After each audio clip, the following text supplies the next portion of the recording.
नमस्कार, बहुत बहुत स्वागत है आपका मनी 9 पर। आप देख रहे हैं क्लोजिंग बज। मैं हूं आपके साथ संदीप ग्रोवर। आज मार्केट्स के लिए बहुत ही निराशाजनक दिन रहा। आज वीकली एक्सपायरी का दिन था। अमूमन हम देखते हैं कि उठापटक होती है, लेकिन आज तो पटक ज्यादा हो गई, यानी कि गिरावट हो गई बाजार में।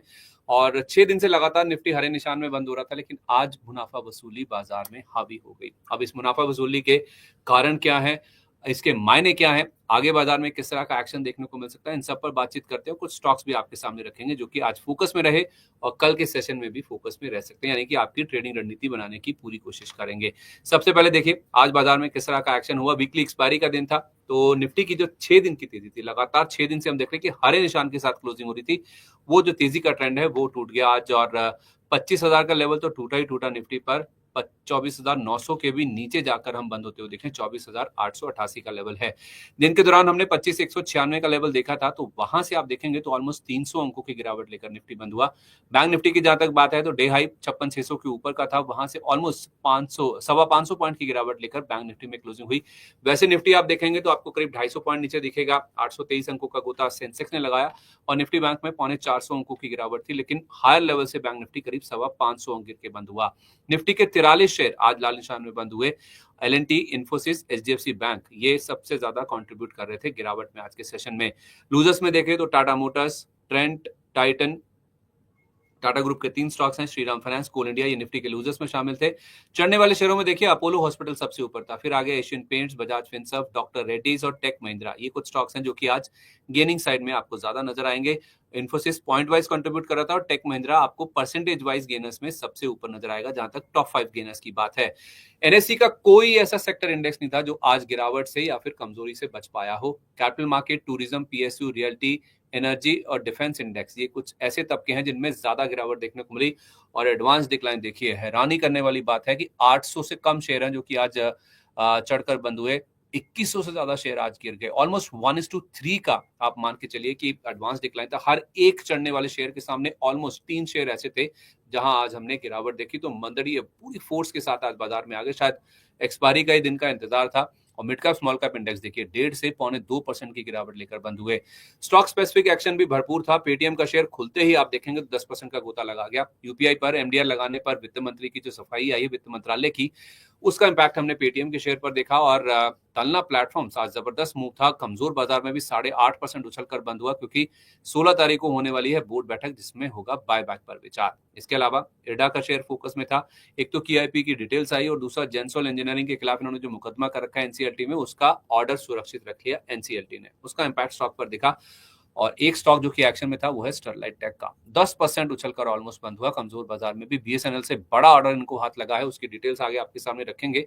उसका इंपैक्ट हमने स्टॉक में बनता हुआ दिखा। लेकिन बाजार में आज कोहराम था। आज बड़ी गिरावट हमने बनती हुई देखी। इसके मायने क्या है, कोई की क्रूशियल लेवल्स तो नहीं टूट गए हैं, इन सब पर बातचीत करते हैं। हमारे साथ लक्ष्मीश्री इन्वेस्टमेंट एंड सिक्योरिटीज के head of research Anshul Jain ji कार्यक्रम में शामिल हो चुके हैं, उनके पास चलते हैं। अंशुल सर, बहुत स्वागत है सर आपका। Very good afternoon. नमस्कार आपके सभी दर्शकों को। सर क्या हुआ बाजार में? आज एक्सपायरी का इंतजार हो रहा था या कोई और चिंता बाजार को खाई जा रही है? बाजार बहुत बढ़िया था सर, आज जैसा बाजार नहीं देखा। प्रीवियस डे लो जैसे ही टूटा, हमने लाइव मीडिया चैनल पे लाइव थे, वहीं पे शॉर्ट कॉल इनिशिएट करके दिया था कि 24,850 तक आ रहा है, 24,874 तक आ रहा है। 24,874 फटाफट में आया, बिल्कुल क्लियर कट दिख रहा था। 2 दिन से जो ट्रैप किया था ब्रेकआउट प्लेयर्स को, शॉर्ट्स हमको लग रहा था कि शॉर्ट ट्रैप होंगे 25,200 के ऊपर, लेकिन आज फिर वही किया, 25,200 के ऊपर खोला, स्वीप किया उसको, और आज लॉन्ग्स को कंप्लीटली ट्रैप करते हुए नीचे लाया। जैसे ही 25,050 का सपोर्ट टूटा, एकदम क्लियर था कि यहाँ से अब लॉन्ग्स ट्रैप हो गए हैं, शॉर्ट करके चलना है। और इत्तेफाक से उसी समय मीडिया पे लाइव भी थे, तो हमने शॉर्ट कॉल इनिशिएट किया था। 800 वीकली वीवैप 875 के आसपास मेजर सपोर्ट था, वहां तक का टारगेट दिए थे, कंप्लीट भी हो गया। अब आज की क्लोजिंग थोड़ी सी खराब है। आज की क्लोजिंग अब थोड़ी सी खराब है, हालांकि वीकली वीवैप पे आगे क्लोज किए हैं।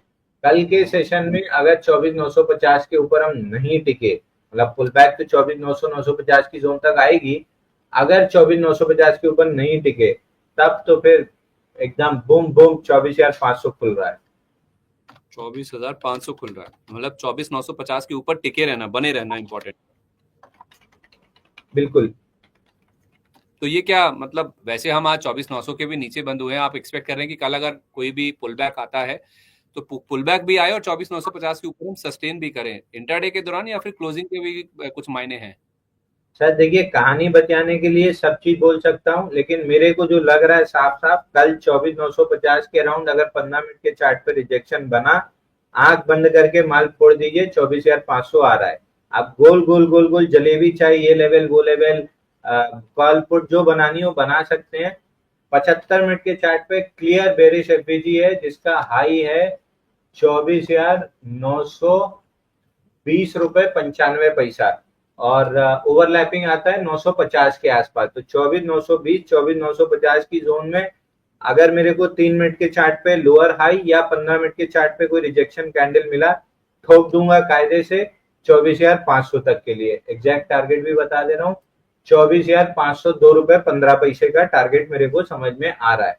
24,950 के ऊपर फेलियर मिलने लगा, बुल स्ट्रेंथ गेन करने लगे, तो फिर व्यू चेंज करूंगा, नहीं तो मेरा व्यू क्लियर है। 24,920 950 में जहां पहला बेरिश एविडेंस मिला, 50 पॉइंट 25,000 का स्टॉप लॉस लगा के ठोकूंगा 24,500 के लिए। 56,600 हमने निफ्टी बैंक के लिए पार किया आज के सेशन में, टिके नहीं हम, जाके बंद हुए 56,100 के नीचे। निफ्टी के लिए क्या व्यू बन रहा है सर? उतना ही बेरिश है जितना निफ्टी है? Previous all time high zone थी 56,098 56,161, जिसके ऊपर निकलने में दिक्कत हो रही थी।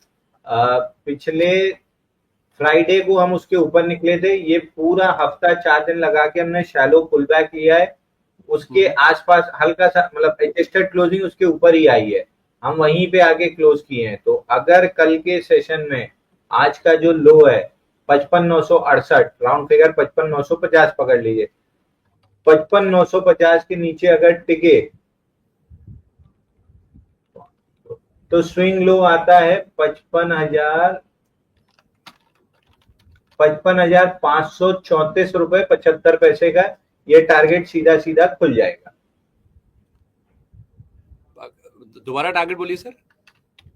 55,534 रुपए 75 पैसे। 55,534, मैं 55,535 पकड़ लेता हूँ, मोटा मोटी राउंड ऑफ, सही? हाँ, मैं तो एग्जैक्ट, क्योंकि स्विंग लो मारता हूँ तो एग्जैक्ट नंबर ही पकड़ता हूँ, 55,534 75। सर थोड़ा तो राउंड ऑफ करने दीजिए, 25 पैसे तो मांगा आपसे। हाँ नहीं नहीं, आप राउंड ऑफ कर लीजिए सर, मैं एक्चुअली वहां पे लाइन मारता हूँ ना, तो फिगर वो राउंड ऑफ करके बोलने की आदत नहीं है मेरी।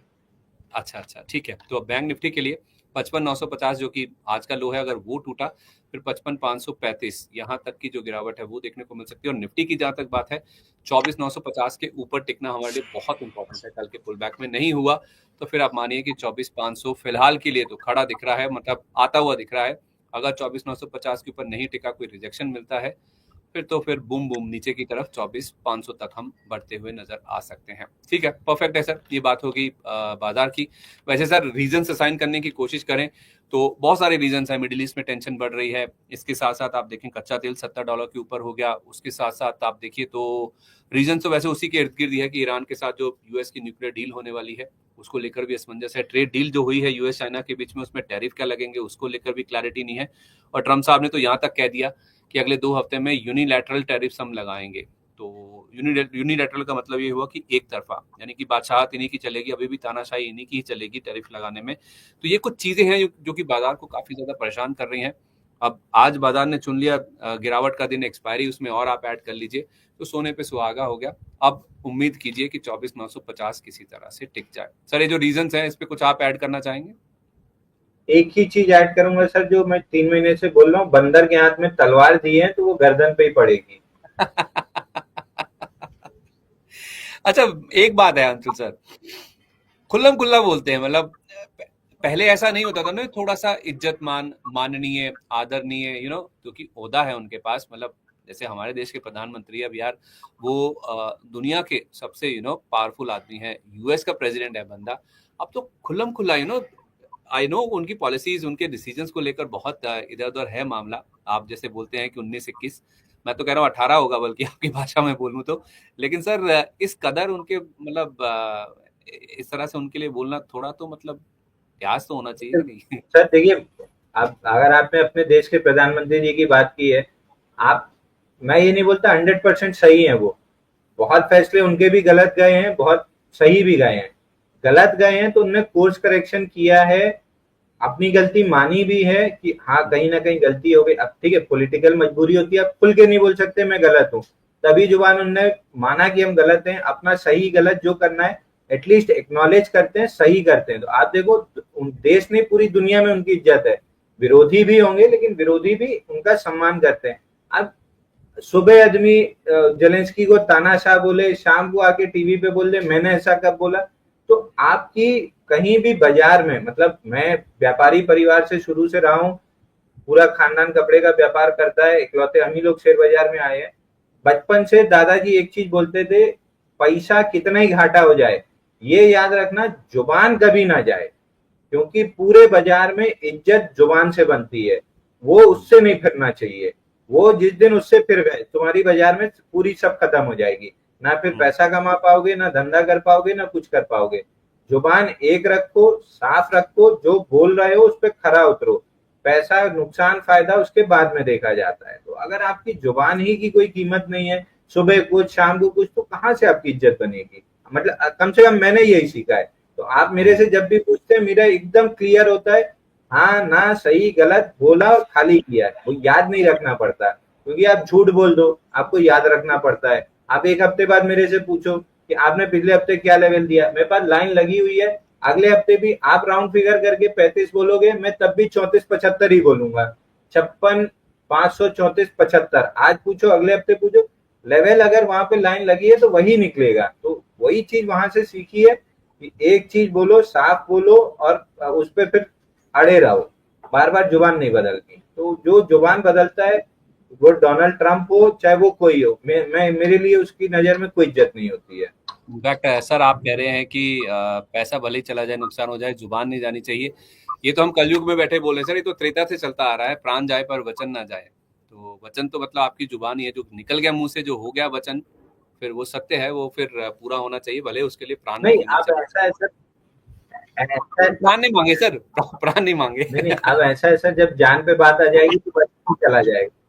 नहीं नहीं, जान पे बात आ जाएगी तो वचन चला जाएगा। अभी इतना भी सतयुग में नहीं हूं मैं। नहीं वैसे भी सर, त्रेता नहीं, मैंने तो शुरुआत ही वहीं से करी, कलयुग है सर, त्रेता में हुआ था वो जब राम आए थे। खैर चलिए ठीक है, ये बात होगी लेवल्स की। लेवल्स हैं, मतलब you have to respect the levels, ये वही वाली बात है कि 55,534 हमने लिख दिया, लेकिन 55,535 हमने लिख दिया, माफ कीजिए, 55,534-75 है, तो वो वही रहेगा। ठीक है, परफेक्ट है। कुछ स्टॉक सर आपके सामने रखना चाह रहा हूं, जो कि आज के मूवर से, फिर मैं कुछ दर्शकों के सवाल भी लूंगा, सुपर चैट के जरिए सवाल आने शुरू हो भी चुके हैं हमारे पास। एक तलना प्लेटफॉर्म देखिए सर, आज सिर्फ इतनी खबर थी कि 16 तारीख को इनकी बोर्ड बैठक है, सोमवार को, और बोर्ड बैठक में विचार होगा बायबैक के ऊपर, बस इतना ही बाजार को पता चला और शेयर धड़ाधड़ चलना शुरू हो गया। दिन के दौरान तो हमने 700 का लेवल भी पार कर लिया, 675 के आसपास, क्योंकि बाजार कमजोर हुआ थोड़ा सा, हल्का ये भी स्टॉक हुआ बाद में, लेकिन मजबूती के साथ 8.5% की बंद हुआ है। और कितनी अपसाइड बचती है सर इसमें, या फिर मुनाफा ले लेना चाहिए जिनके मिल रहा है? तो तन्ना प्लेटफॉर्म हमारी वॉच लिस्ट में था, पिछले 12 दिन से स्टॉक एकदम टाइटली ट्रेड भी कर रहा था। आज अगर ये इतना बड़े गैप के साथ ना खुला होता, ओपन लो के साथ खुला है लेकिन इतने बड़े गैप से ना खुला होता, तो हम मॉर्निंग में इसको जरूर बाय देते। वॉल्यूम 19 मिलियन का रहा है, 1217% वॉल्यूम राइज रहा है, तो बाउंस बैक तो बनता है। और बाउंस बैक आपको प्रोबेबली 667 पे पहला रेजिस्टेंस था, उसी के आसपास से सेलिंग आई है, लेकिन इतनी तगड़ी नहीं आई कि फेल हो जाए। तो मोस्ट लाइकली 776 तक जा सकता है।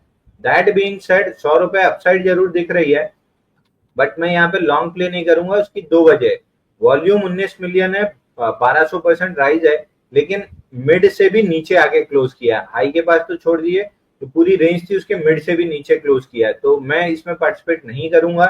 लो टूटता है तो ये पूरा जो वॉल्यूम है ये ट्रैप होगा और सेलिंग आएगी, तो मैं स्टॉक को छोड़ दूंगा। बट हाँ, अगर केवल चार्ट की बात करें तो 776 रुपए 90 पैसा स्विंग आई है, वहां तक जाते हुए दिख रहा है।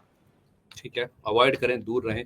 जो चार्ट पैटर्न है वो ये इंडिकेट कर रहे हैं कि आपको इससे दूर रहना चाहिए फिलहाल के लिए। इसके अलावा सर हम तलना प्लेटफॉर्म्स को अगर छोड़ दें तो एचडीएफसी बैंक ये तो आज निफ्टी के टॉप कंट्रीब्यूटर्स में शामिल था, जो नीचे खींच रहे थे बाजार को। और इनफैक्ट 11 शेयर हैं 12 में से निफ्टी बैंक के जो कि आज लाल निशान के साथ बंद हुए, उसमें एचडीएफसी बैंक ही आपको टॉप पर नजर आएगा। और जो पॉइंट वाइज कंट्रीब्यूशन है इसका, माफ कीजिए, तीसरे नंबर पे था, 56 पॉइंट का कंट्रीब्यूशन था।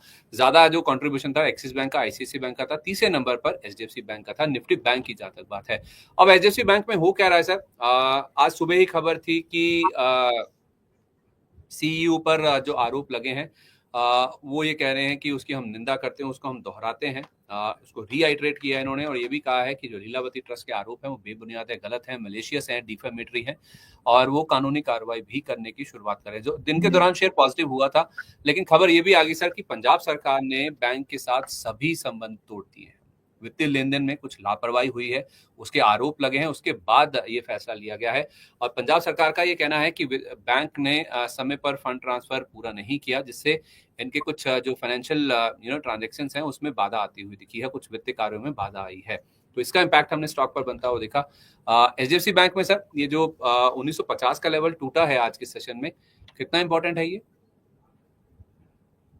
बहुत इंपॉर्टेंट तो नहीं है सर, क्योंकि ब्रेकआउट आया था और ये चौथे दिन पे मैं पुल बैक फिलहाल मान के चल रहा हूँ, और इसी के भरोसे बैंक निफ्टी में भी ब्रेकआउट सस्टेन होने की उम्मीद कर रहा हूँ।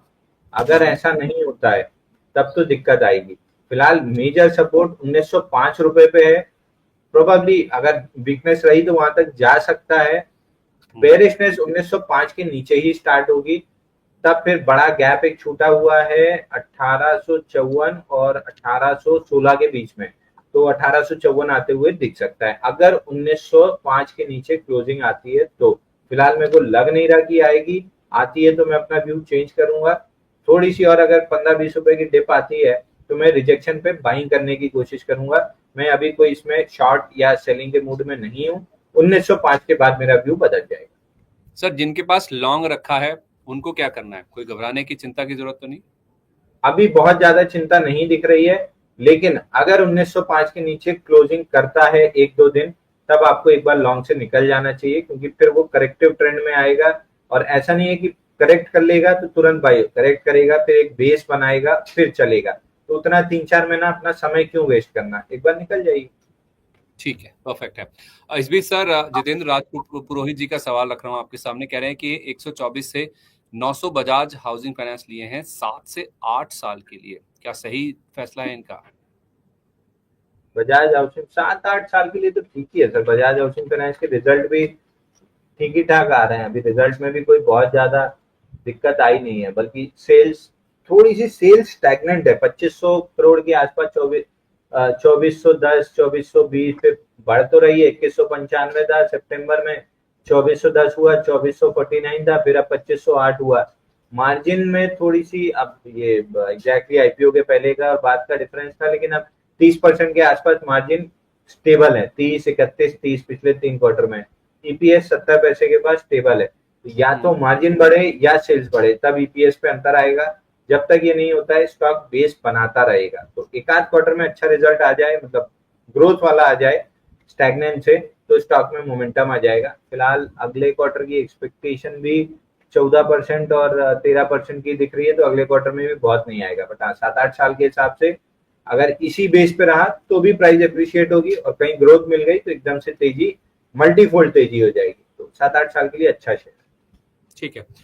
इस बीच सर अलकेश मकवाना जी कह रहे हैं कि सुजलॉन में एंट्री कर सकते हैं क्या? नहीं, अभी सुजलॉन का काम खत्म हुआ है। 74-70 का टारगेट कंप्लीट करके नीचे आया है। अभी इसको पहले, या तो पहले एक बेस ही बना ले, मतलब एक बॉटम फाइंड कर ले, उसके बाद बेस बनाए, तब बाइंग बनेगी। हालांकि 80-50 में मेरे को कोई बहुत अभी तक डाउट नहीं है, बट मैं इधर बाई नहीं करूंगा, मैं अभी बेस बनने का वेट करूंगा। तो अभी बेस बनना भी स्टार्ट नहीं हुआ है, तो एक आध हफ्ता 2 हफ्ता वेट करना चाहिए, उसके बाद बाइंग बनेगा। जब भी बनेगा एक्टिव वॉच लिस्ट में तुरंत बता दूंगा। आफ्ताब अहमद जी कह रहे हैं सर कि AGOL, I don't know sir, मैं कभी सुना नहीं शेयर के बारे में, अगर आप जानते हो, 7 रुपए 80 पैसे, ट्राइडेंट 35 रुपए 51 पैसे, DBEIL 195 रुपए, DEVIT डेबिट 171। सर ये शेयर मेरे होल्डिंग में है, क्या करें, मैं अंशुल जैन सर का बहुत बड़ा फैन हूँ।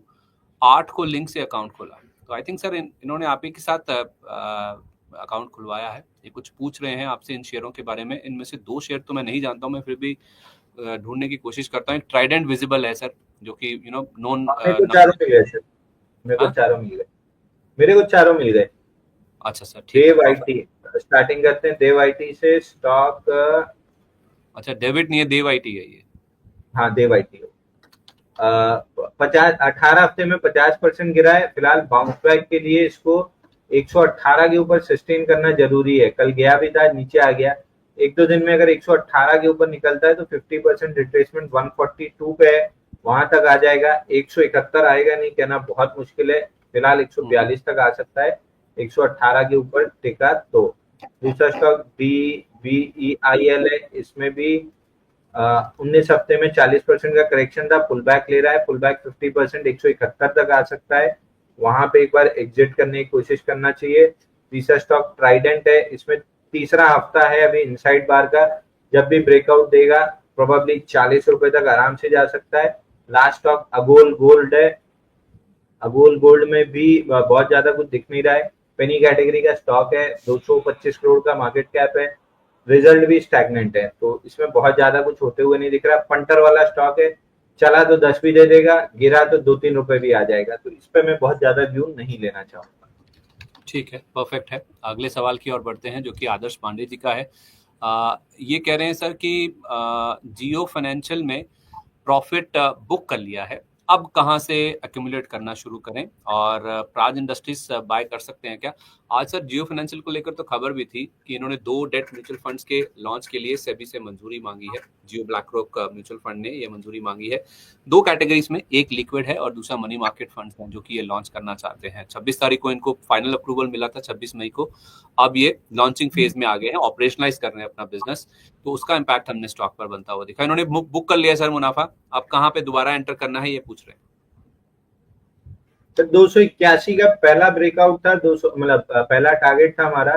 तो अब वो जो रेजिस्टेंस था वो सपोर्ट में कन्वर्ट हो गया, तो 281 रुपए के आसपास आप री एंट्री कर सकते हैं, बट ऑन एविडेंस। मैं ये नहीं बोल रहा हूँ कि 281 आते से आप तुरंत कूद जाए, वहां आके थोड़ा सा एविडेंस मिलने दीजिए, उसके बाद लॉन्ग करेंगे। अगर नहीं मिला तो थोड़ा सा और नीचे पे गैप छूटा हुआ है 255 पे, अगर उसको फिल करने का मूड होगा तो 281 को रेस्पेक्ट नहीं करेगा। तो आई वुड वेट 280 पे, अगर 280-81 पे रेस्पेक्ट मिला तो बाइंग करूंगा।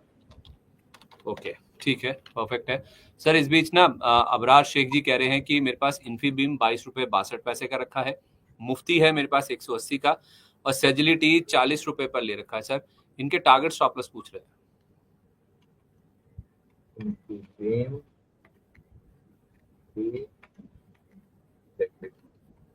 सेक्युलिटी में तो ब्रेकडाउन आ रहा है, जो हम डिस्कस कर रहे थे 37 रुपए 70 पैसा। अगर ये लेवल टूट गया तो फिर आईपीओ या ऑल टाइम लो जो इसका है 28 रुपए, सॉरी 27 रुपए 2 पैसा, इसका टारगेट खुल जाएगा। तो 37-70 ये लास्ट आपका स्टॉप लॉस है। इसके नीचे स्टॉक में कतई किसी कीमत पे लॉन्ग नहीं रहना है, बहुत तेजी से टूटेगा। मुफ्ती में अगेन पुल बैक आ रहा है, आपका स्टॉप लॉस जो होना चाहिए 168 का क्लोजिंग बेसिस पे होना चाहिए। अगर नहीं टूटा तो 213 रुपए 84 पैसे तक का टारगेट मिल सकता है। इन्फीबीम में अगर आएंगे,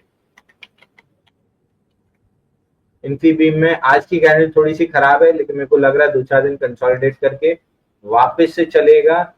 24 रुपए 70 पैसा और 27 रुपए 70 पैसा, 2 टारगेट मिल सकता है। ठीक है, परफेक्ट है। इस बीच सर ध्रुव पाठक जी कह रहे हैं, हर हर महादेव, हर हर महादेव सर। एंजल वन और एरोफ्लेक्स इंडस्ट्रीज है इनके पास सर, कह रहे हैं कि इसमें टारगेट और स्टॉप लॉस बता दीजिए। एंजल वन और एरोफ्लेक्स,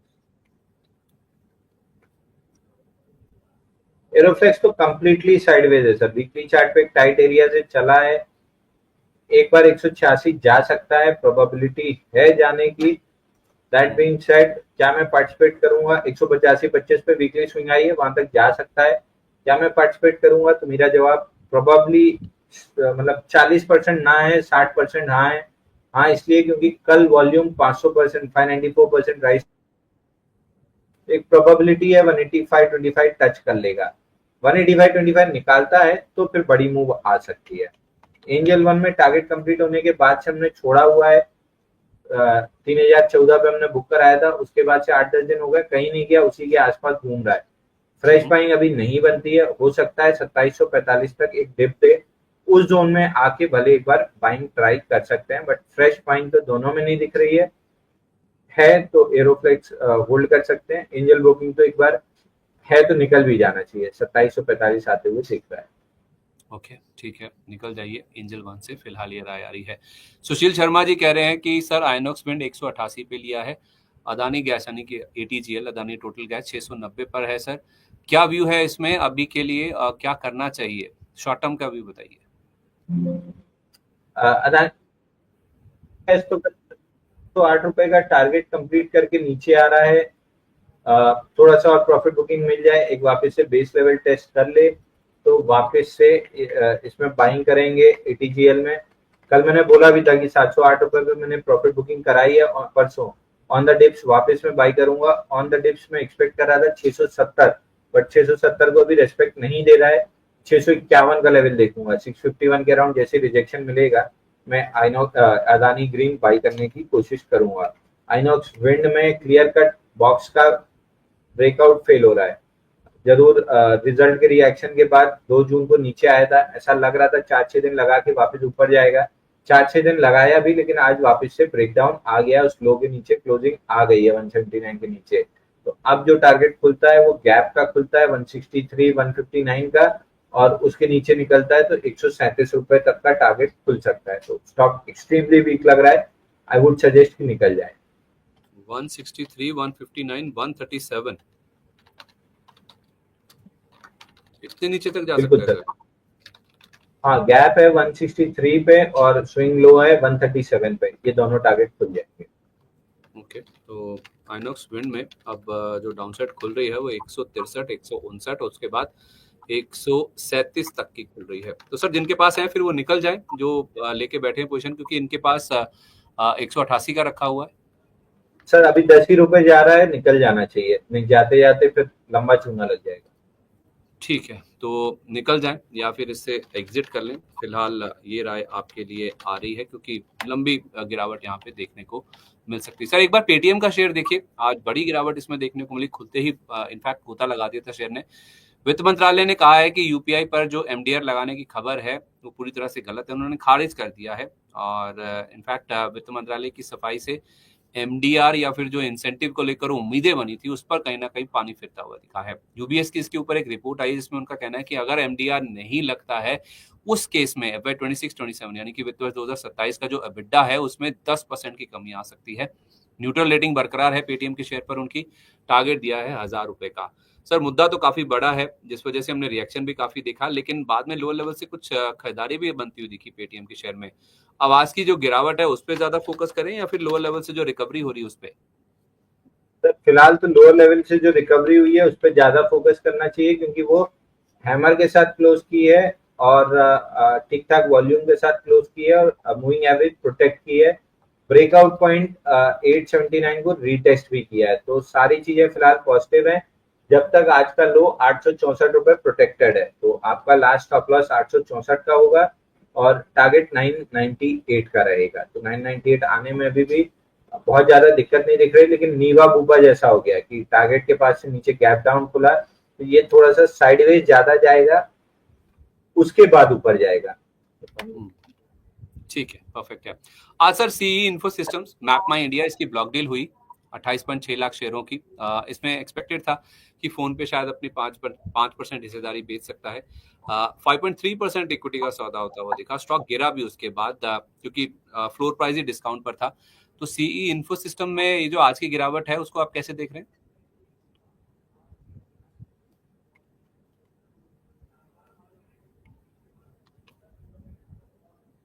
किस नाम से आता है सर? मैप माई इंडिया के नाम से आएगा सर।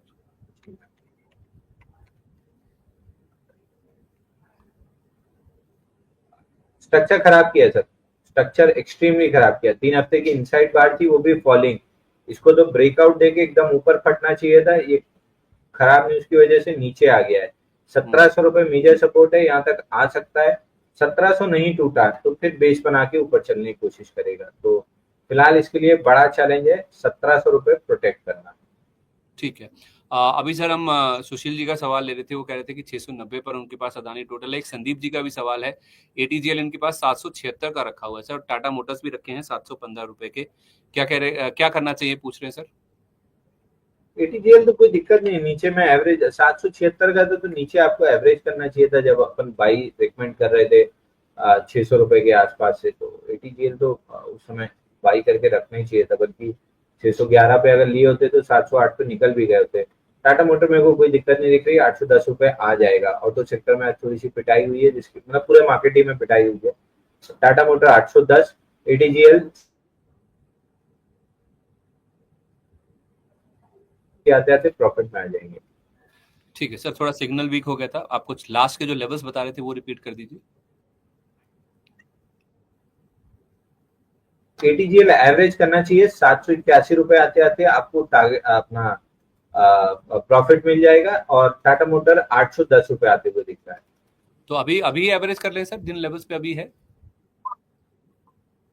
यहाँ पे कर लें कि 5-10 रुपए नीचे मिल जाए तो भी कोई बुरा नहीं है, बाकी कर लेना चाहिए एवरेज। परफेक्ट है। तो उसके बाद एवरेज के बाद आपकी प्राइस नीचे आ जाएगी, 781 तक आएगा, तो उसके बाद आपका एवरेज प्राइस से प्रॉफिट आ जाएगा, तब आप चाहें तो इससे निकल भी सकते हैं।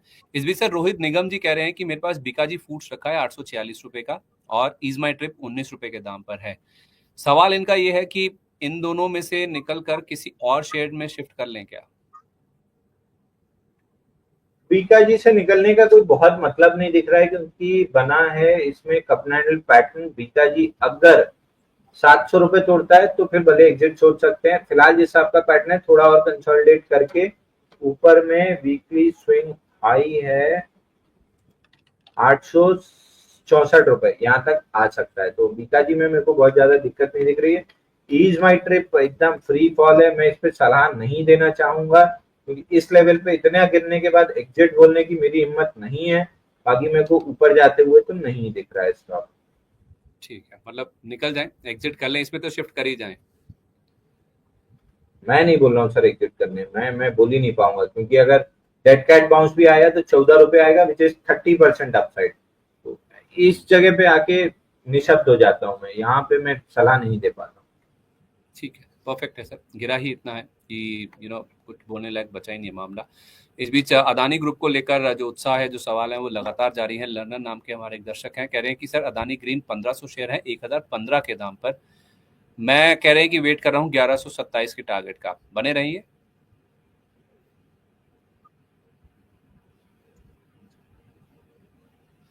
आ जाएगा सर, आराम से आ जाएगा। मतलब गिरते पड़ते ऊपर नीचे इतने मौके दे रहा है आपको ट्रेड करने का, आराम से आ तो जाएगा, उसमें कोई दिक्कत नहीं दिख रही मेरे को। ठीक है, चलिए थोड़ा सा ट्विस्ट करके अगला सवाल आपको बताता हूं, जो कि अविनाश काले जी का है। कह रहे हैं कि best 6 months return Adani green या जेएसडब्ल्यू इंफ्रा, मतलब 6 महीने में Adani green versus JSW infra, किस में ज्यादा बेटर रिटर्न आएंगे, कौन बाजी मारेगा। मेरे को नहीं पता सर, दोनों के चार्ट पैटर्न बहुत अच्छे हैं, 6 महीने में दोनों अच्छा पैसा देंगे। अब रेस कौन जीतेगा दोनों में, ये कहने दोनों बड़ी तेज, तो आउट ऑफ वन एक विनर निकालना मुश्किल है। दोनों चार्ट पैटर्न बहुत अच्छे, मतलब आधा पैसा उसमें लगा दें, आधा उसमें लगा दें, हैं। मैं तो यही करता। जब दुविधा आ जाए तो फिर यही बेटर है, दोनों उंगलियां पकड़ लो, दोनों में से एक पकड़ने की बजाय। ठीक है, किरण जी कह रहे हैं कि सर एनएचपीसी 700 शेयर हैं 92 रुपए के दाम पर, क्या करें, निकले या अभी रुकें। एनएचपीसी सर आज का जैसा आपका पैटर्न फेलियर हुआ है, मोस्ट लाइकली ये अपना स्टॉप लॉस 84 के क्लोजिंग का खा जाएगा। यहाँ से दो लेवल इंपॉर्टेंट है, पहला 84, उसके नीचे बेरिश मोमेंटम स्टार्ट होगा। एक गैप है 79.75 पे, ये अगला मेजर सपोर्ट होगा। लेकिन 84 टूटने के बाद मेरे को हाई प्रोबेबिलिटी लग रहा है कि ये ₹56 तक नीचे आएगा। तो मेरे हिसाब से अगर 84 निकलता है, स्टॉक से एग्जिट करके छोड़ देना चाहिए।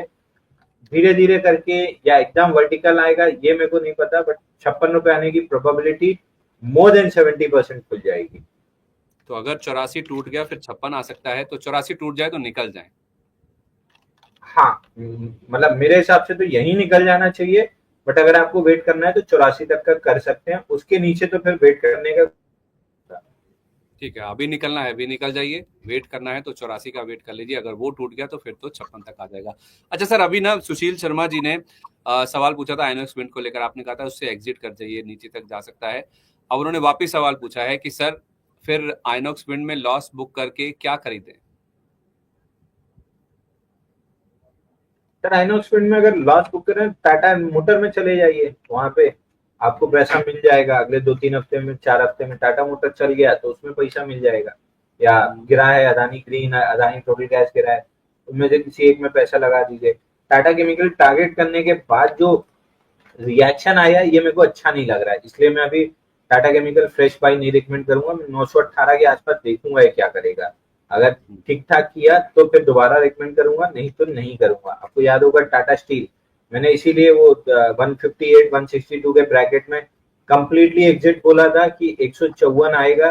154 आया भी, लेकिन 154 से जो रिएक्शन आया मेरे को अच्छा नहीं लगा, इसलिए मैंने बाई नहीं दिया। और आप देखिए 154 तोड़ के आज 152 करीब आ गया है, तो अब गैप फिल करने के लिए 142 भी आ सकता है। तो इसलिए मैं टाटा उस समय स्टील एग्जिट कराया था। टाटा केमिकल भी वैसे ही लग रहा है, रिएक्शन पुअर होना चाहिए था, हार्ड रिएक्शन दिख रहा है, तो उसको अभी मैंने हटा दिया है। बट टाटा मोटर्स में कोई दिक्कत नहीं दिख रही, अदानी ग्रुप में कोई दिक्कत नहीं दिख रही। ठीक है, तो आप टाटा मोटर्स में शिफ्ट कर जाइए या फिर कोई अदानी का शेयर ले लीजिए जो आपको बताए गए हैं। ये अच्छे स्पॉट्स हैं या फिर अच्छे आइडियाज़ हैं जहां पर आप अपना पैसा पार्क कर सकते हैं, क्योंकि आप आइनॉक्स विंड से लॉस लेकर निकल रहे हैं, तो यहाँ पे आपके जो घाटे की भरपाई है वो सुशील जी होती हुई नजर आ सकती है।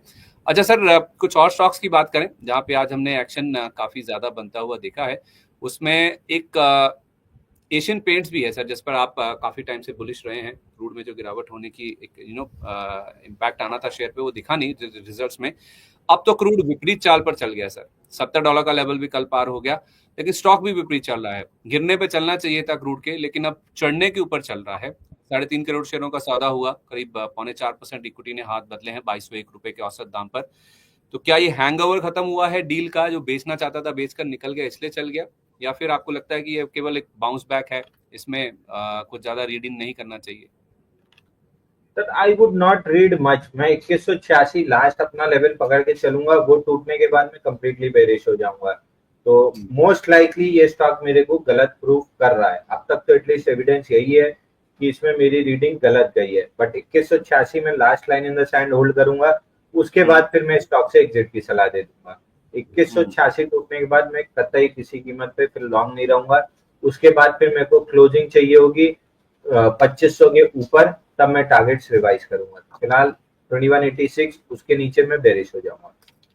2186 मतलब स्टॉप लॉस लगा के बने रहे जिनके पास है। हाँ, अब तो ये 30-40 रुपए देख ही लेना चाहिए। ठीक है, तो जिनके पास है उनके लिए 2186 का लेवल बहुत ही इंपॉर्टेंट है। दुआ मनाइए कि ये लेवल ना टूटे, अगर ये टूट जाए तो फिर आपको निकल जाना चाहिए स्टॉप लॉस ट्रिगर करके, क्योंकि फिर हो सकता है कि यहाँ पे बेरिशनेस और ज्यादा बढ़ती हुई नजर आए। जियो फाइनेंशियल तो सर हमने डिस्कस कर लिया, यहाँ पे इरडा पर एक बार बात करिए। इरडा को लेकर दो खबरें थी सर। एक तो इनका QIP जो इशू हुआ था, फ्राइडे को खुला था, उस पर कुछ डिटेल्स आई है कि इन्होंने 2006 करोड़ रुपए की रकम जुटाई है। एक्सपेक्टेड नहीं था सर, कोई 4,500 करोड़ बोला था, कोई 5,000 करोड़ बोल रहा था। 2006 करोड़ ही जुटाए, उसमें से भी LIC ने 50% सब्सक्राइब किया है। 1,003 करोड़ रुपए तो LIC की तरफ से आए हैं, प्लस जेंसोल इंजीनियरिंग के खिलाफ इन्होंने जो मुकदमा किया था NCLT में, उसमें NCLT ने अपना फैसला रख लिया है सुरक्षित। 729 करोड़ रुपए के लोन डिफॉल्ट का मामला था जो कि NCLT के सामने रखा गया था। तो दो खबरें इरडा को लेकर आ जाई, और दोनों ही अच्छी तो नहीं दिख रही हैं। पॉजिटिव नहीं है तो नेगेटिव नहीं है, तो फिर यहाँ पे इम्पैक्ट पॉजिटिव तो नहीं दिखना चाहिए अगर नेगेटिव नहीं तो। इरडा का शेयर आज गिर गया सर, 3-3.5% की गिरावट लेकर बंद हुआ है। क्या करना चाहिए सर? ये जो इनफैक्ट 4% गिरा है, 175 के आसपास फिर आ गया घूम के, इसमें क्या करना चाहिए अब? इरेडा में कोई खास ऐसा रिएक्शन, मतलब 4% का जरूर है, बट कोई खास ऐसा रिएक्शन नहीं है। मूविंग एवरेज जोन पे आके वापस खड़ा हो गया है, तो जब तक इरेडा अभी अपना गैप रेंज 161 प्रोटेक्ट किए हुए है, 196.10 तक के टारगेट मेरे को दिख रहे हैं आते हुए। अच्छा, जब तक 161 होल्ड है तब तक कोई दिक्कत नहीं। जी। ठीक है, परफेक्ट है। सर ओएमसीज के शेयरों पर भी राय दीजिए एक बार। कल काफी अच्छे चले थे। कल ईआईए की एक रिपोर्ट आई थी जो कह रहे थे कि 2026 तक क्रूड $59 आ जाएगा, यानी कि 60 के नीचे भी आ जाएगा। कल दौड़े थे ये शेयर, और कल ही रात को ऐसा मंजर बन गया कि मिडिल ईस्ट में टेंशन हावी हो गई, क्रूड पहुंच गया $70 के ऊपर। ये स्टॉक आज 5 से 6% तक गिर के बंद हुए हैं। ज्यादा बीपीसीएल एचपीसीएल गिर रहे थे। तो ब्रेंट का जो इम्पैक्ट है वो ओएमसीज के शेयरों में आज साफ तौर पे दिखा है। मिडिल ईस्ट में टेंशन बढ़ रही हैं, ट्रम्प साहब के जो बयान आ रहे हैं, वो सब चीजें जो हैं वो क्रूड के लिए नेगेटिव फैक्टर्स बनते हुए दिख रहे हैं। क्रूड ऊपर की ओर उछाल मार रहा है, जो कि हमारे लिए नेगेटिव है, इस तरह से आप समझे। तो ओएमसीज में सर ये जो गिरावट आ रही है, ये खरीदारी करने का मौका है? बिल्कुल खरीदारी कर सकते हैं सर, लेकिन थोड़ा सा स्लो मूवर रहेंगे तो ट्रेडर्स इससे दूर रहें। इन्वेस्टर अपना 7-8% का डिविडेंड यील्ड खाएं और कैपिटल एप्रिसिएशन 2-3 साल में मिलेगी, उसको खाएं। क्रूड की आप बात कर रहे थे, क्रूड ठीक है, 61.07 इनमें भी कोई वीक। असमंजस है सर आईओसी बीपीसीएल एचपीसीएल में से? नहीं नहीं, बोलने के बाद क्या होता है, ट्रेडर भी खरीद लेते हैं फिर रोज सवाल पूछते हैं, इसलिए वो पहला क्लैरिफिकेशन दे रहा हूँ कि ये ट्रेडर्स के लिए नहीं है, ये इन्वेस्टर्स के लिए है। तो ट्रेडर ना लें, इन्वेस्टर इस रेट में एक्यूमुलेट करें। और क्रूड की जो आप बात कर रहे थे, क्रूड 64.41 वीकली पे एक मेजर रेजिस्टेंस था। लास्ट वीक में हम उसके ऊपर जाके क्लोज किए हैं 64.77 पे। तो जब क्लोज कर लिए हैं तो टारगेट जो खुला है शॉर्ट टर्म का, वो खुला है 71.16। और आज का हाई बना है नाइमेक्स क्रूड का 69.29। तो अभी यहाँ से $2 की और तेजी रहेगी क्रूड ऑयल में। तो क्रूड ऑयल में एक बेरिश पैटर्न फेल हुआ है, बेयर ट्रैप बना है। इसका टारगेट 71.16 है, तो $2-2.5-3 की अभी तेजी और है। करंट मार्केट प्राइस से भी देखेंगे तो $4 की तेजी है। तो अगर $4 बढ़ता है क्रूड, तो इतने घबराने की जरूरत नहीं है। एक शॉर्ट ट्रैप बना है, उसके टारगेट पूरे हो रहे हैं। सर एक लेना हो किसी को आईओसी बीपीसीएल क्रूड एचपीसीएल, में हमने अपने बाई दिया वन है आउट सर, ऑफ तो हमारे, सॉरी आपकी आवाज कट गई थी सर। सर आज कुछ कनेक्शन का प्रॉब्लम है, आई थिंक थोड़ा। हाँ सर, मैं ये कह रहा था कि आपका है सर कि आप मेरा कह रहे है? हैं कि मैं इकहत्तर नहीं तो डॉलर तक नेट क्रूड चेंज जा कर। सकता है, $2 के आसपास की और अपसाइड है। लेकिन ये खरीदारी करने का मौका है ओएमसीज में। एक चुनना हो अगर किसी को तीनों में से, आईओसी बीपीसीएल एचपीसीएल में से, तो वो कौन सा होगा? सर 1 ट्रिलियन की वॉल्यूम की बात आईयूसी कर रहा है, जिस आपका एक्सपेंशन है, तो रिपोर्ट्स के हिसाब से तो वही सबसे सही लग रहा है। बट ऑफ लेट चला सबसे अच्छा हिंद पेट्रो है। तो अगेन मैं अभी भी आईयूसी ही पिक करना पसंद करूंगा। बट अगेन अगर आपको ऐसा लगता है कि तीनों में से मैं विनर नहीं पकड़ पाऊंगा, आसपास लगभग तीनों साथ में चलते हैं। आप तीनों में 33% पैसा डाल दीजिए, कोई 2 कदम आगे चलेगा, कोई 2 कदम पीछे रह जाएगा, बट इवेंचुअली सब डायरेक्शन ऊपर की तरफ चल जाएंगे। ठीक है, परफेक्ट है। बुलिश है वो तीनों ओएमसीज। आप चाहें तो एक में पैसा डालिए, तीन में डालिए, बराबर करके डालिए, मोर और लेस एक साथ ही चलेंगे। तो इस तरह से आप चाहें तो अपना एलोकेशन कर सकते हैं। क्रूड में तेजी हो रही है, शेयर गिर रहे हैं ओएमसीज के, पैसा लगाने का मौका है, ऐसा हमें अंशुल जी कह रहे हैं। मनापुरम फाइनेंस में क्या करना है सर? शैलेंद्र सिंह जी कह रहे हैं कि मेरे पास ₹252 पर 100 शेयर है। मन्नापुरम में ऑफ लेट मूव तो अच्छी आई थी। आज देखें क्या किया है इसने। आज होल्ड किया है सर, ये वापस 295, 290, 300 की जो रेंज है वो टच कर सकता है। अच्छा, मतलब बने रेंज इनके पास हैं। जी फ्रेश तो नहीं खरीद सकते सर इन लेवल्स पर? नहीं, अब फ्रेश का तो टाइम गया सर। 2 हफ्ते में, लगभग 3 हफ्ते में 230 से 275 आ गया है। फ्रेश का तो टाइम गया। ठीक है। कपिल तिवारी जी कह रहे हैं सर कि अशोक लेलैंड 1000 शेयर हैं 222 के रेट में, क्या करें? इनका व्यू लॉन्ग टर्म का है सर? लॉन्ग टर्म का व्यू है तो बहुत क्लीन नहीं है सर मेरे लिए चार्ट पैटर्न। लॉन्ग टर्म अगर आपको रखना ही है ना, तो इससे अच्छा structure any day TVS motor और एमएनएम का है। तो I would suggest long term अगर आपको रहना ही है इस क्षेत्र में, तो उन दो में से कोई एक सेलेक्ट कर लें, इससे निकल जाए। ठीक है, तो लंबी मतलब इससे निकल जाए, फिर आप कह रहे हैं कि कोई लॉन्ग टर्म का व्यू है? बिल्कुल सर। ठीक है, परफेक्ट है सर। बीएसई के शेयर पे बताइए सर। बीएसई में बड़े बड़े टारगेट्स आपके भी हिट हुए हैं, काफी सारे लोग बुलिश रहे हैं इस पर, इंस्टीट्यूशन भी बहुत बुलिश हैं स्टॉक को लेकर। अब 2 दिन से शेयर में हो रही है गिरावट, 2 दिन में करीब 8-9% अपने रिकॉर्ड हाई से निकल गया। ये 3000 का लेवल भी पार हुआ था। एडजस्टेड बेसिस पर देखूं या नॉन एडजस्टेड देखें तो 9000 का लेवल भी इसने छू लिया। अब केवल यही खबर आई है कि इसको एएसएम में डाल दिया। ऐसे इसके रिप्रिकॉशंस बहुत बड़े हैं सर। एएसएम में अगर कोई शेयर डाल दिया जाता है, पहली बात तो वो जो मार्जिन फैसिलिटी है वो खत्म हो जाती है, पूरा मार्जिन देकर ट्रेड होता है। और इसका मतलब ही यही होता है कि जो बड़ा वॉल्यूम होता है, बड़ा प्राइसिंग में उतार चढ़ाव होता है, उसको कंट्रोल करने के लिए एएसएम मेजर लगाया जाता है एक्सचेंजेस की ओर से, और कॉशन रेज किया जाता है निवेशकों को। और वही चीज हुई भी है शेयर में, 2 दिन से लगातार गिर रहा है। कैसे कर रहे हैं सर इसमें? अब जिनको पोजीशन बनानी है, जो वेट कर रहे थे गिरावट का, क्या ये ऐप मौका है 2 दिन की गिरावट या और गिर सकता है अभी? सर कल भी मैंने शो पे क्लियरली रिकमेंड किया था कि बीएससी से निकल जाना चाहिए। अगर नहीं निकल रहे हैं तो 2385 आपका लास्ट स्टॉप लॉस होगा। स्विंग लो 2385 पे छूटा हुआ है। इतना लंबा स्टॉप लॉस लगाना मेरे को नहीं लगता किसी के बस की बात है। कल भी मैं एग्जिट सजेस्ट कर रहा था, आज भी मैं एग्जिट ही सजेस्ट कर रहा हूँ। बहुत हाई लाइकली है कि 2385 तक नीचे आ जाएगा, तो आई वुड सजेस्ट कि एक बार एग्जिट कर लें। 2385 तक जा सकता है पीएससी का शेयर, तो यहाँ से एक बार आप एग्जिट कर लें तो आपके लिए ज्यादा बेटर होगा। अच्छा, इस बीच सर स्टरलाइट टेक के ऊपर भी आपकी राय दीजिए। पिटा हुआ स्ट्रक्चर था, कोई बात भी नहीं करता था, लैक लस्टर था। कल एक खबर आ गई कि इनको बड़ा ऑर्डर मिला है बीएसएनएल से, और ऑर्डर भी कुछ छोटा मोटा नहीं था। ऑर्डर मिला है 2631 करोड़ रुपए का। मैं इसका मार्केट कैप भी देख रहा था सर, 4,170 करोड़ के आसपास का इनका मार्केट कैप है। 4194 करोड़। हाँ, तो उस लिहाज से सर ये आज 10% की तेजी के बाद है, तो यानी कि कल को तो आप मान के चल सकते हैं कुछ 3600-3700 करोड़ के आसपास का मार्केट कैप होगा। और 3600-3700 करोड़ वाली कंपनी को अगर 2600 करोड़ रुपए का ऑर्डर मिल जाए तो 10% का मूव तो फिर बहुत छोटा है सर, और भी तेजी बची हुई है इसमें। बाइंग क्लाइमेक्स इसमें हुआ था सर 2018 में, उसके बाद से लगभग 80-90% गिर चुका है। लोअर हाई फिर 300 पे बना के वापस से वही लो टेस्ट किया है 56-57 की जोन का। बाउंस बैक में 99 और 115 दो टारगेट दिखते हैं। इन दो के लिए प्ले करना है तो किया जा सकता है। मैं कंप्लीटली अवॉइड करूंगा स्टॉक को। ठीक है, तो पूरी तरह से इसको अवॉइड कर दीजिए। अवॉइड ही कर रखा था बाजार ने। ये तो ऑर्डर मिल गया, उसके बाद स्टॉक फोकस में आता हुआ दिखा, लेकिन वैसे देखा जाए तो मूव बिल्कुल ब्लैक लिस्टर सा था इस स्टॉक में, जहाँ तक बात है। इस बीच सर कैप्री ग्लोबल पर एक सवाल आया है आशीष पाल जी का। कह रहे हैं कि मेरे पास 185 के शेयर पे रखे, इंडियन बैंक भी है 652 रुपये 85 पैसे पर, एक्सिकॉम टेलीसिस्टम इनके पास सर 200 रुपये के दाम पर रखे हुए हैं।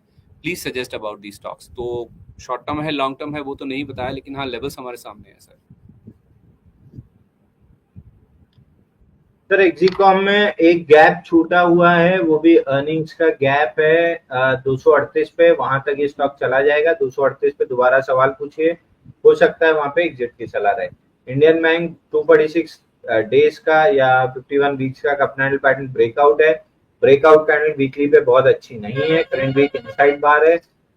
जब तक ये ब्रेकआउट पॉइंट 600 रुपए होल्ड कर रहा है, एक बार लॉन्ग होल्ड कर सकते हैं। 600 निकलने के बाद पैटर्न फेल होते हुए दिखेगा तो एग्जिट की सलाह रहेगी। कैप्री ग्लोबल में ब्रेकआउट बड़े वॉल्यूम से मूव आया है मंडे को। हाई प्रोबेबिलिटी है कि 219 रुपए तक ये काउंटर जा सकता है। फ्रेश बाइंग करना है तो 184 के ऊपर कीजिएगा। फिलहाल 219 रुपए आते हुए देखना। ओके, ठीक है। इस बीच सर शुभाजीत रॉय जी कह रहे हैं, शुभाजीत रॉय कह रहे हैं कि अदानी पावर मेरे पास 80 शेयर है 600 रुपए पर, और NIIT 250 शेयर हैं 145 रुपीज पर। क्या करना चाहिए इसमें? NIIT लिमिटेड एक बार होल्ड कर सकते हैं सर। मेजर सपोर्ट के आसपास आगे क्लोज किया है। 130 टूटने के बाद खराब होगा, 148 टूटने के बाद तेज होगा, 178 रुपए तक का टारगेट मिल सकता है। एक बार होल्ड करने जैसी पोजीशन दिख रही है। अदानी पावर कल भी क्लोज करने की कोशिश किया, आज मार्केट के सेल ऑफ में परसों क्लोज करने की कोशिश किया, कल और आज मिला के फेल किया है, बट बहुत दिक्कत दिख नहीं रही है। नेक्स्ट अटेम्प्ट में जब भी 600 के ऊपर जाके क्लोज करेगा 681 752 दो टारगेट खुल जाएंगे। ओके सर, सज्जू जी का सवाल है अगला। उनका जो सवाल हमारे पास पहुंचा है वो ये कह रहे हैं कि मेरे पास सर अरविंद फैशन है 382 के रेट पर ले रखे हैं मैंने, क्या स्टॉप लॉस और टारगेट होगा इसका? अरविंद फैशन में ब्रेकआउट बन रहा है सर, 480 484 की जोन निकाल लेता है तो फिर स्टॉक में 560 रुपए तक की अप मूव बनेगी। इसमें स्टैंडर्ड डिस्क्लेमर दूंगा, 475 रुपए पे हमने बाई दिया है आज, तो क्लाइंट लॉन्ग हो सकते हैं। 460 का स्टॉप लॉस है, लग सही करो ना, 520 रुपए का टारगेट दिया है, लेकिन 540 के आसपास जाते हुए दिख रहा है। ठीक है, जियोजीत का चार्ट लगा लीजिए सर। इस पर सवाल आया है, हमारे एक दर्शक है, उनकी आईडी है लेट्स डू दिस के नाम से, कह रहे कि 5,000 शेयर है 88 के रेट पर, क्या करना चाहिए अभी? सर इसमें एक लास्ट स्टॉप लॉस 82 की क्लोजिंग बेसिस का लगा लीजिए, 82 के नीचे क्लोज होता है तो खराब होगा, नहीं तो ये स्टॉक 109 110 रुपए तक जा सकता है। ओके, ठीक है। सचिन कुमार बंसल कौशल जी कह रहे हैं कि एडलवाइस पर सर का व्यू दें, what is the stop loss, my buying price is 112.50, 112.50 पे ले रखा है सर एडलवाइस। एडलवाइस जब तक 102 रुपए होल्ड कर रहा है, 119 रुपए आने की प्रोबेबिलिटी हाई है। अच्छा, ठीक है। गणेश सर्वे जी कह रहे हैं कि वरुण बेवरेजेस पर अब इन्वेस्ट कर सकते हैं क्या? वरुण बेवरेज पे नहीं सर, वीबीएल अच्छा नहीं लग रहा है, नीचे 330 रुपए 10 पैसे का टारगेट दिख रहा है। ओके, इसके अलावा सर एनएफएल पर सुरेंद्र कौर गुमन जी का सवाल है, कह रहे हैं कि मेरा सवाल जरूर ले लीजिए। 1,000 शेयर इनके पास है सर 100 रुपए के रेट पर, क्या फर्टिलाइजर शेयरों की कहानी पूरी होगी? मॉनसून आ गया, मॉनसून हिट हो गया, अब थोड़ा ठंडा पड़ रहा है, कुछ पॉज ले रहा है, तो ये फर्टिलाइजर शेयर भी पॉज लेंगे अभी? मार्केट के करेक्शन में डिप ले रहे हैं सर, मेरे को लग नहीं रहा कि इनमें कोई रिवर्सल आ गया है, तो अगर आना भी है तो एक दो दिन बड़ी सेल ऑफ देखनी पड़ेगी। आज की सेल ऑफ ना मद्रास में कोई वॉल्यूम है ना आरसीएफ में कोई वॉल्यूम है, मेरे को सेल ऑफ में कोई वॉल्यूम, मार्केट के प्रेशर में गिर गए, बस इतना ही समझ में आ रहा है, तो नेक्स्ट वीक में प्रोबेबली नेक्स्ट वीक में चलने चाहिए। अच्छा, ठीक है। मनमोहन जी का सवाल है सर, SSWL, आई थिंक ये स्टर्लिंग एंड विल्सन की बात कर रहे हैं, 1,000 क्वांटिटी सर इनके पास 250 पे रखी है। जेएसडब्ल्यू इंफ्रा भी ले रखे हैं 800 शेयर इन्होंने 308 के रेट पर, कह रहे हैं कि मुझे क्या करना चाहिए? SSWL इसका मतलब स्टील स्ट्रिप व्हील्स तो नहीं है कभी? वही है SSWL, कितने के हैं, 250। सर उलझ तो फिलहाल लग रहा है कि गलत रेट पे उलझ गए हैं, लेकिन अभी सपोर्ट बचा हुआ है। मेजर सपोर्ट 230 का है, जब तक ये प्रोटेक्टेड है एक बार 275 280 तक के टारगेट मिल सकते हैं। चार्ट पैटर्न बुरा नहीं लग रहा है, लेकिन थोड़ा सा ओवरबॉट ट्रेजेक्टरी में समझ में आ रहा है, तो एक बार ये रिस्क लेके देखिए। नीचे 230 रुपए का 228 रुपए 230 रुपए सपोर्ट जोन है, उसी को स्टॉप लॉस बना के रखिए। अच्छा, ठीक है। और जेएसडब्ल्यू इंफ्रा ये 360 के बाद देखेंगे, अभी जल्दी क्या है। मतलब इन्होंने 308 पे लिया है, सही लेके बैठे हुए हैं, बैठे रहे। नीचे मिल जाए तो और एवरेज कर लेना चाहिए। अच्छा, ठीक है, परफेक्ट है। अच्छा, पुष्पेंद्र जी कह रहे हैं सर कि एनबीएफसी में कौन से स्टॉक्स लेने चाहिए अभी? एनबीएफसी मेरे को बहुत स्पेस समझ में नहीं आ रहा सर, मेरे को खाली फाइनेंशियल सेक्टर में एलटीएफ का चार्ट बार अच्छा लग रहा है, बाकी मेरे को चार्ट नहीं समझ में आ रहा है, तो इसमें तो मैं आपकी हेल्प नहीं कर पाऊंगा। लॉन्ग टर्म लेना है तो एल&टी फाइनेंस ठीक लग रहा है। अच्छा, बजाज फाइनेंस तो आपने मना ही कर दिया था, आपने कहा था कि बहुत ज्यादा इसमें नहीं, अभी वो जब स्प्लिट बोनस का वो पूरा प्रेशर निकलेगा तब देखेंगे। ठीक है। भैरव जी कह रहे हैं कि अनंतराज में टारगेट क्या होगा?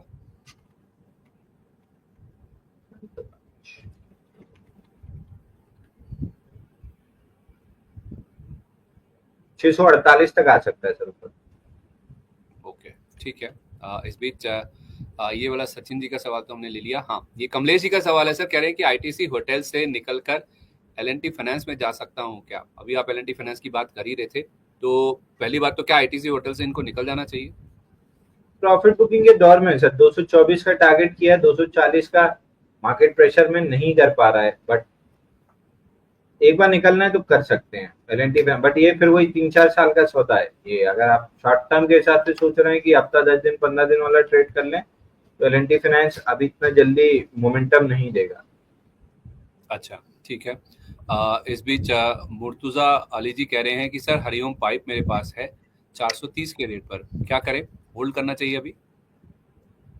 एक बार होल्ड करना चाहिए सर। आज की कैंडल खराब है लेकिन अभी भी inside bar kind of pattern ही है। 441-42 निकला तो आपको एक 100 रुपए की तेजी मिलेगी। अभी फिलहाल होल्ड करना चाहिए।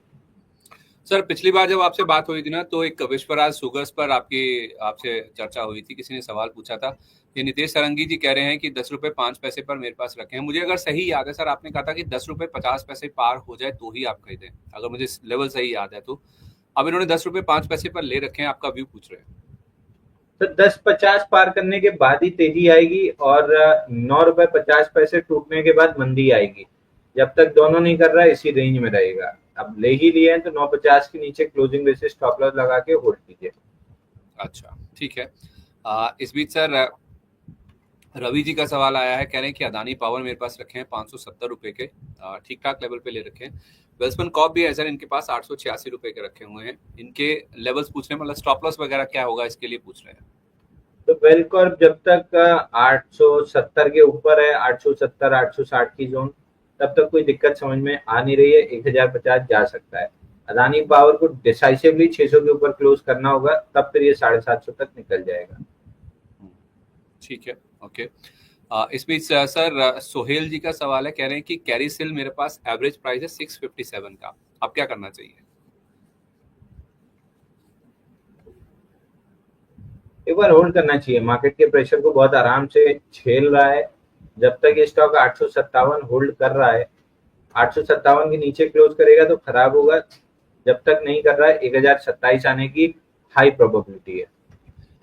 टाटा टेक पे क्या व्यू है सर? टाटा मोटर्स तो आपने कहा बुलिश है, ये हमारे दर्शक पूछ रहे हैं कि टाटा मेरे पास टेक 738 का रखा हुआ है सर। टाटा टेक मेरे पर्सनल पोर्टफोलियो में है सर, तो बाई सेल की सलाह नहीं रहेगी। ऊपर में मैं 802 का लेवल वॉच कर रहा हूँ। अगर वहां पे अटका तो फिर प्रॉफिट बुक करूंगा। अगर सर किसी के पास इरकॉन का शेयर रखा हुआ है 280 रुपए के दाम पर, जैसे ये मुमताज अंसारी जी हैं, ये कह रहे कि 200 शेयर है मेरे पास, क्या करना चाहिए इनको अभी? तो जब 196 का ब्रेकआउट है, उसका स्टॉप लॉस 180 है और टारगेट 240 है। तो जब तक 180 होल्ड है, आप एक बार लॉन्ग रह सकते हैं।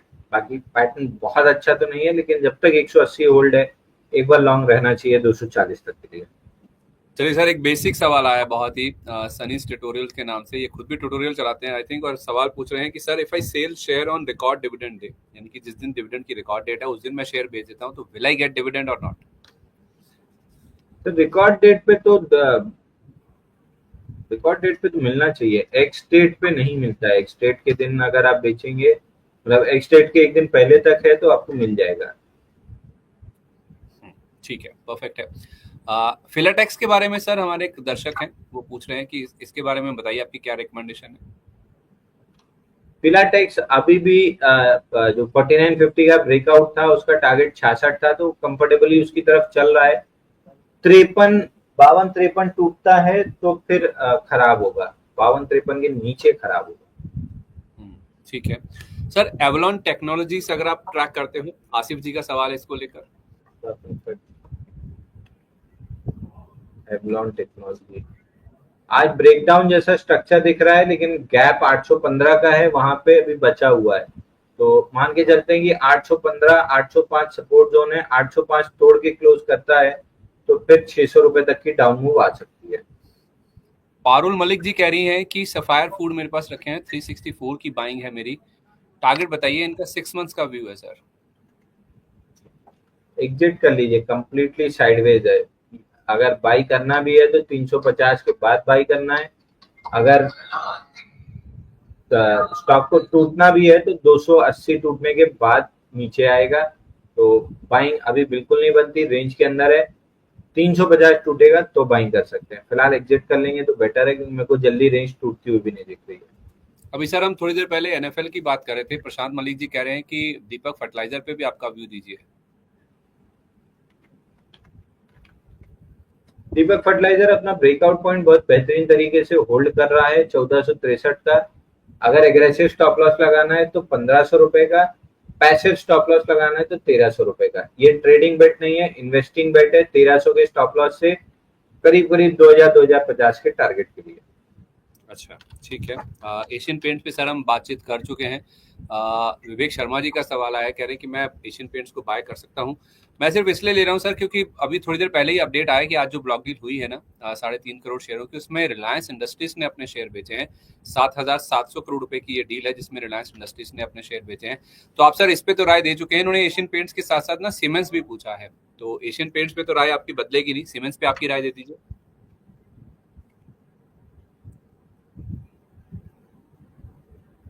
मीन्स जैसा आपका स्ट्रक्चर है, वीकनेस क्रीपिंग कर रही है। अगर ये 3200 के नीचे क्लोज करता है तो फिर डाउन साइड इसकी खुल जाएगी गैप कवर करने के लिए 2800 करीब तक। तो अच्छा नहीं लग रहा है, फ्रेश बाइंग तो बिल्कुल नहीं सोचनी चाहिए। ठीक है, नवीन फ्लोरिन देखिए सर, ये पिनकिन पटेल जी का सवाल है, आई होप मैंने नाम सही से लिया है। नवीन फ्लोरिन फिलहाल के लिए एक स्ट्रक्चर में है और स्ट्रक्चर के हाई के आसपास है 4700 और 4850। इसके लिए बहुत बड़ी रेजिस्टेंस जोन है। नई तेजी 4850 के पास ही बनेगी। अगर आपके पास लॉन्ग है तो हर कीमत पे आपको 4200 का स्टॉप लॉस लगाना ही पड़ेगा। ठीक है, परफेक्ट। ये आ गया सर आपका फेवरेट सवाल। सर क्या अभी के भाव में टाटा स्टील लेना चाहिए, अभिषेक जी पूछ रहे हैं। बिल्कुल नहीं, बिल्कुल नहीं, अभी स्ट्रक्चर नहीं बना है, बिल्कुल नहीं। ठीक है, अमान खान जी कह रहे हैं कि गेल और टाटा टेक्नोलॉजी शॉर्ट टर्म का टारगेट बताइए। गेल और टाटा टेक्नोलॉजी तो मेरे पर्सनल पोर्टफोलियो में बाई सेल का कोई सलाह नहीं है। गेल 205 का हमने टारगेट डिस्कस किया था, आज ऑलमोस्ट उसको टच किया है 202.80। तो एक बार जिसने भी प्रॉफिट बुकिंग कर ली है, फ्रेश बाइंग की जोन 180 के आसपास बनती है, वहां पे एविडेंस मिला तो बाई करेंगे।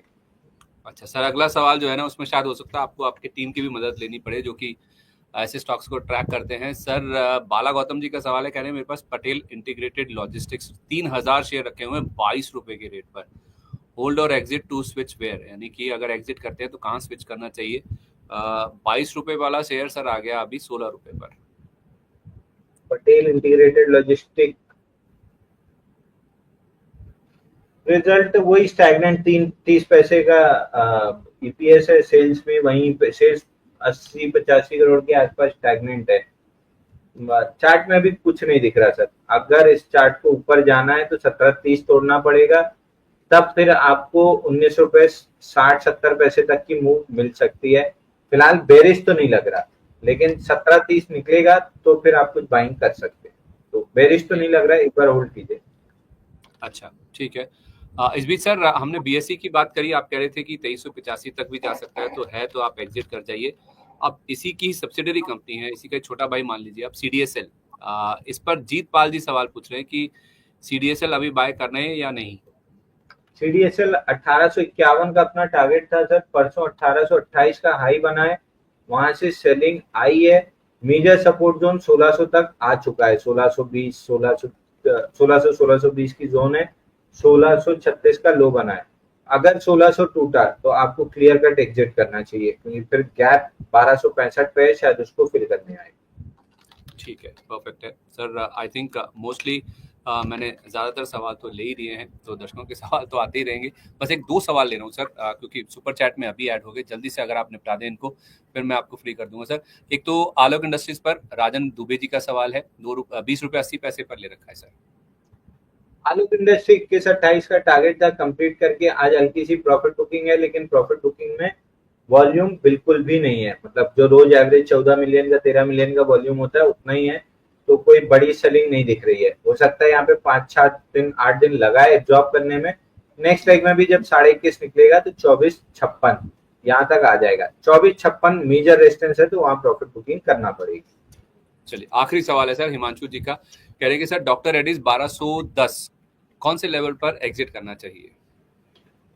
डॉक्टर रेड्डी सर देखिए ब्रेकआउट लिया है 1264 पे और कंटिन्यू 7 दिन चला है। तो वीकली का एक मेजर रेजिस्टेंस था 1339, उसको कोई रेस्पेक्ट ही नहीं दिया है। तो मोस्ट लाइकली वीकली स्विंग आई 1405 आना चाहिए। तो 1399 आप राउंड फिगर मतलब राउंड फिगर से जस्ट नीचे रेजिस्टेंस होता है, आप 1399 पे एक बार प्रॉफिट बुक करने की कोशिश कीजिए। चलिए ठीक है सर, परफेक्ट है। बहुत धन्यवाद।